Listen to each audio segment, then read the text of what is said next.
सीमा के लिए एक गाना सचिन गाना चाहे। वाह वाह तालियां हो जाती हैं। गाएगा एक गाना हो मुझ जाए। पे नहीं आता। नहीं, एक गाना बहुत बढ़िया प्लीज। सचिन एक गाना। डावरम ला तेल छोरी फेरब लवली ला दूंगा, नहा धो के तू खूब लगाइयो तेरी मौज करा दूंगा।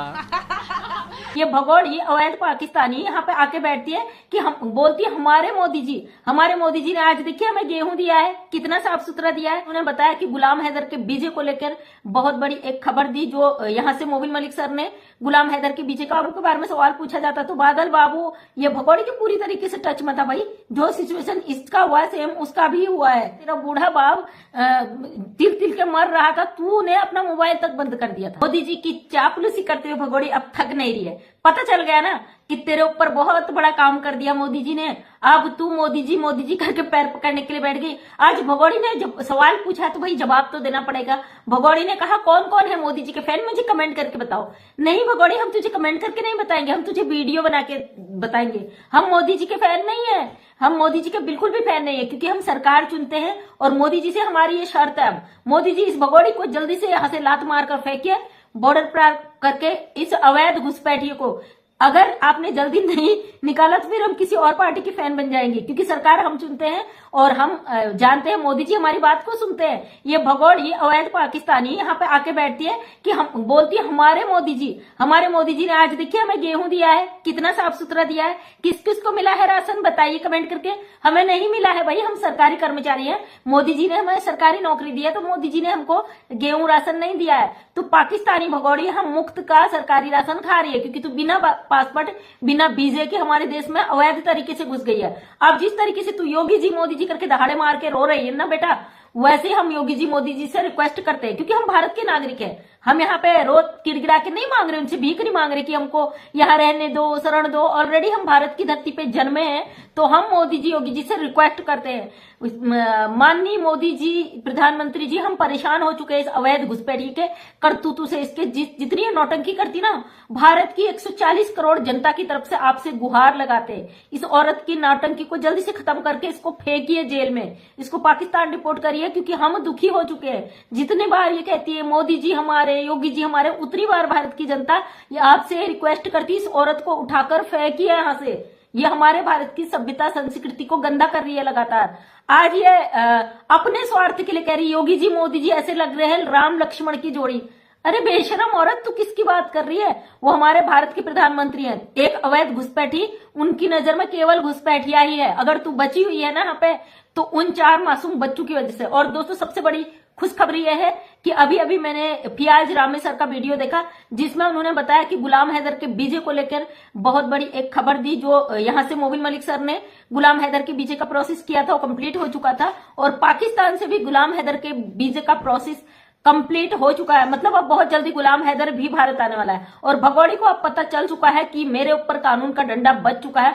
अब ये 2-4 दिनों से इसके तमाशे शुरू हो गए।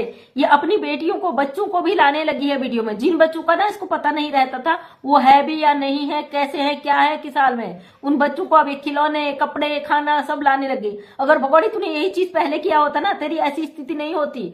तू कभी अच्छी माँ, अच्छी बीबी, अच्छी बेटी, अच्छी बहू बन ही नहीं सकती। मीना परिवार जो एक गंदगी से शुरू होता है, गंदगी पे ही खत्म होता है।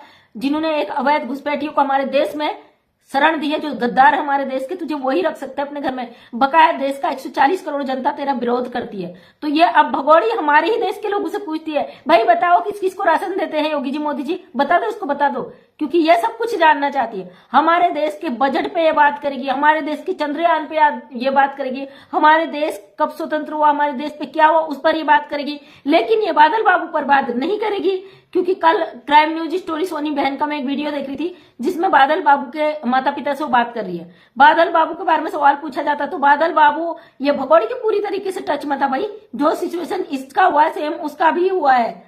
बादल और सना रानी दोनों ही भगोड़ी की लाइव में आते थे, दोनों ही अपनी अपनी बात को रखते थे। मतलब इस औरत के नक्शे का दम पे चलकर कहे, उस बंदे ने अपने माँ बाप को भी सच नहीं बताया कि मैं कहाँ जा रहा हूँ, क्या कर रहा हूँ। दिल्ली में नौकरी करने की बात कह के जाता, वो पाकिस्तान इनलीगल घुस जाता है। तो सोचिए ये ड्रामेबाज औरत अभी कितनी और ड्रामा करेगी। वहीं भारत की जनता भड़क चुकी है। वो राष्ट्रपति प्रधानमंत्री जी से रिक्वेस्ट करने की बात कर रहे हैं कि भैया हमें प्रधानमंत्री जी के आवास पे जाना है, रिक्वेस्ट करना। वहीं पे कानूनी डंडा भी इस पर बज चुका है। सोशल मीडिया का पावर बहुत तगड़ा होता है, ये बात भगोड़ी जानती है। और मतलब यार क्या ही कहे इसको, एक अवैध घुसपैठिया कितनी कॉन्फिडेंटली ये बातों को रखती है कि भाई योगी जी, मोदी जी हमें राशन दे रहे हैं, बताओ किस किस को राशन मिला, किस किस को नहीं मिला।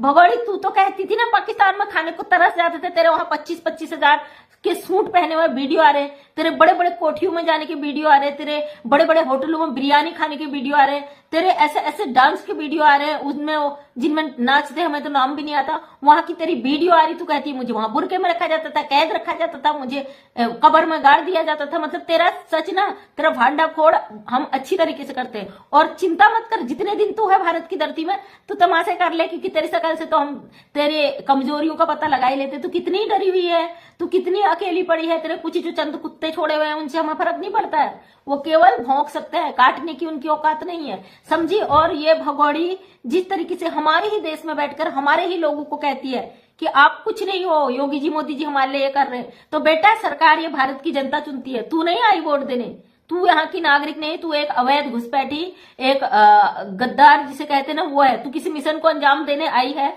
लेकिन दे नहीं पाएगी भारत सरकार की तू नजर में, समझी। तू कितना ही दहाड़े मार ले, तेरा खुद का बेटा तेरा विरोध करता है। कई जगह उसका इंटरव्यू देखा फरहान का, जो मायूसी जो परेशानी उन बच्चों की आंखों में दिखती है ना, तू तेरी तो आंखों में वो भी नहीं दिखता है। तुझे तो अपनी आजादी चाहिए, तुझे नाचना है, तुझे लोगों के साथ जो तू गंदे गंदे यहाँ पे इशारे करती वो चाहिए। तेरे मिलने वाले कितने आते जेंट्स, आज इसके घर में फिर कुछ 2-4 और लड़के आए थे, तेरे से औरतें तो मिलने आती नहीं, आदमी मिलने आते हैं। जो ये सनातनी बहू का जो ये तुझे चोला ये पहना के बैठे है ना, इनको ये पता भी नहीं हमारी सनातनी बहू है, ऐसे किसी मर्दों के सामने में सर नंगा करके नहीं जाती हमारे देश में। तू आके बताएगी कि क्या होता है क्या नहीं होता। हर चीज पे तेरा बोलना बहुत जरूरी हो जाता है ना, चाहे वो हमारे देश का बजट हो, चाहे हमारे देश का कोई भी बड़ा से बड़ा काम हो, तेरा बोलना जरूरी हो जाता है। और जब भी हमारे देश में कोई धार्मिक दिक्कत आती है, श्रद्धालुओं की मौत हो जाती है, एक्सीडेंट हो जाता, हमारे देश का कोई जवान शहीद हो जाता, उसी दिन तू ढोल नगाड़े के साथ ठुमका लगाती नजर आती है। उस पर तू बात नहीं करती क्योंकि तुझे कोई फर्क नहीं पड़ता। हमारे देश में जब भी कोई गलत एक्टिविटी होती है जिससे देश आहत होता है, दुखी होता है, उसी दिन तू ठुमका लगाकर नाचती है। भारत की हर जनता तेरी इस चीज को रीड करती है, तू कहाँ पे क्या करती है, समझी। इसलिए ज्यादा मत खुश हो क्योंकि तेरी खुशियों पे अब ग्रहण लग चुका है। बहुत जल्दी तेरा अब तिल तिल करके डूबने का समय आने वाला है। चिंता न कर, अपनी खुशियों को जितने मजे से तूने सेलिब्रेट किया है, उतने ही खुशियों से तू अपने दुखों के दिनों को भी सेलिब्रेट कर रही। ये समझ ले कि तेरा जो तेरी अब क्या ही कहूं उन चीज को, चलो बोलती नहीं हूँ, उनका अंत आने वाला है तेरा। अब तू कहते ना, लोग कहते हैं अच्छे दिन आने वाले हैं, मोदी जी कहते थे अच्छे दिन आएंगे, तेरे भी आएंगे बुरे दिन, तेरे अच्छे दिन बीत गए। तेरे तो खैर अच्छे दिन वो तेरी नजर में रहे, दुनिया की नजर में तेरे तो अच्छे दिन कभी रहे ही नहीं। हम तो दुनिया की सबसे बदकिस्मत औरत तुझे मानते हैं। न तूने कोई रिश्ता सही से नहीं निभाया, न पाकिस्तान में, न तूने अपने देश के साथ रिश्ता निभाया, न अपने पति के साथ रिश्ता निभाया, न अपने बच्चों के साथ रिश्ता निभाया। यहाँ तक कि तेरा बूढ़ा बाप तिल तिल के मर रहा था, तूने अपना मोबाइल तक बंद कर दिया था।